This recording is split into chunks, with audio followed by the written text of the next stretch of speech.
അസ്സലാമു അലൈക്കും വറഹ്മത്തുള്ളാഹി വബറകാതുഹു. എല്ലാ പ്രിയപ്പെട്ടവർക്കും സുഖമെന്ന് കരുതുന്നു. ഇന്നത്തെ ദിവസത്തിൻ്റെ പ്രത്യേകത എന്താണെന്ന് ആർക്കെങ്കിലും അറിയും? അറിയാത്തവരായ ആരുണ്ടാവില്ല. പ്രിയപ്പെട്ട നമ്മുടെ കൗമാരപ്രായത്തിലുള്ളവർ തൻ്റെ പ്രിയപ്പെട്ടവരെ വിഷ് ചെയ്യുന്ന ചോക്ലേറ്റുകൾ, ഗിഫ്റ്റുകൾ, പലവിധ ഗിഫ്റ്റുകൾ വിതരണം ചെയ്യുന്ന ദിവസം കൂടിയാണ്.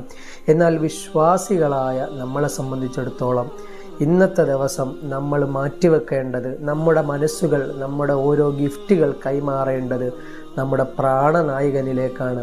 ആരായിരിക്കണം ഒരു വിശ്വാസിയെ സംബന്ധിച്ചിടത്തോളം പ്രാണനായകനാകേണ്ടത്? അങ്ങകലെയുള്ള മദീനയുടെ മലർവനിയിലെ നമ്മുടെ എല്ലാവരുടെയും സൃഷ്ടിപ്പിന് കാരണക്കാരനായ മുത്തുനബി സല്ലല്ലാഹു അലൈഹി വസല്ലം അവിടുത്തേക്ക് അസ്സലാത്തു വസ്സലാമു അലൈക യാ സയ്യിദി യാ റസൂലല്ലാഹ് എന്ന സ്വലാത്തിലൂടെ അവിടുത്തേക്ക് ഗിഫ്റ്റ് സമർപ്പിക്കാം. അള്ളാഹു നമ്മളെ സ്വീകരിക്കട്ടെ.